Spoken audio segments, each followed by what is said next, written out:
Hola, soc la Marina i estic aquí per explicar-vos un conte. Abans, però, us vull explicar el joc que he jugat mentre m'inventava el conte. I és un joc al que podeu jugar vosaltres també a casa.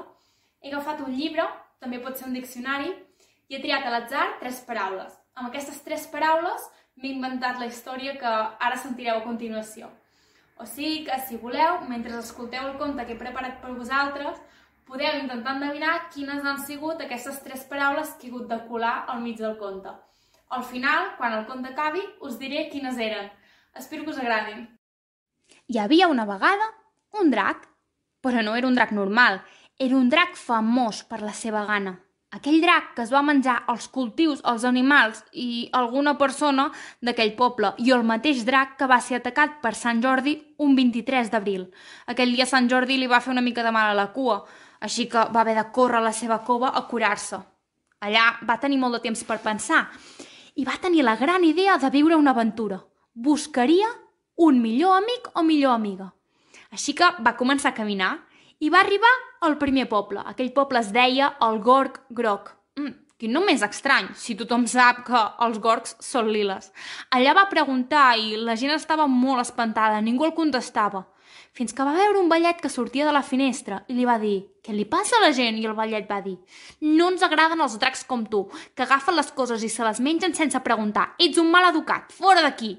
I el drac va pensar que tenia de raó, però es va posar molt trist i va marxar al següent poble. No es rendiria.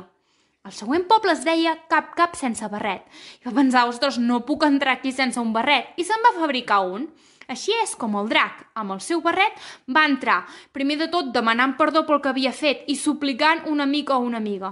Ningú li feia cas i fins i tot li van dir coses bastant lletges. Li van dir que era un egoista i que no volien dracs com ell. Es va tornar a posar trist, però va pensar que no es rendiria i aniria al següent poble. El següent poble es deia Amor és Love. Love és amor. Quin nom més estrany, però potser seria el poble on trobaria un gran amic o amiga. Però de cop es va adonar que allà no hi havia amor. Tothom era molt mal educat, es tirava els plats pel cap, s'insultaven. No volia viure en un lloc així. Així que se'n va anar a la muntanya i... va veure una caseta, va tocar a la porta i en va sortir una noia. Varen començar a parlar. Resulta que aquella noia i el drac tenien moltes coses en comú.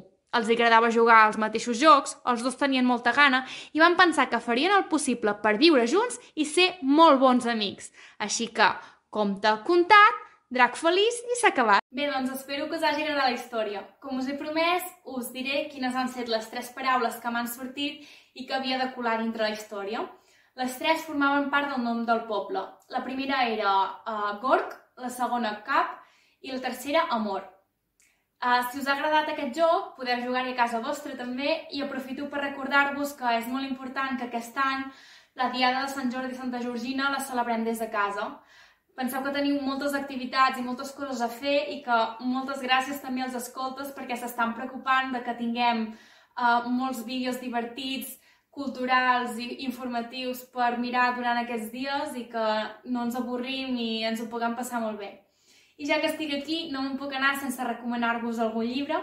Pels més petits m'agradaria recomanar una sèrie de llibres en castellà que es poden trobar a moltes plataformes online, ja sigui com a PDF o com a e-book, per tant no heu d'anar enlloc a comprar-lo, ho podeu comprar des de casa.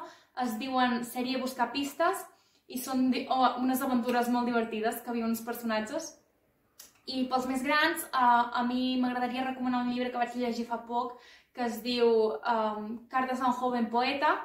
Actualment crec que no es troba online, però quan passi la quarantena us el podeu anar a comprar o anar a buscar a la biblioteca.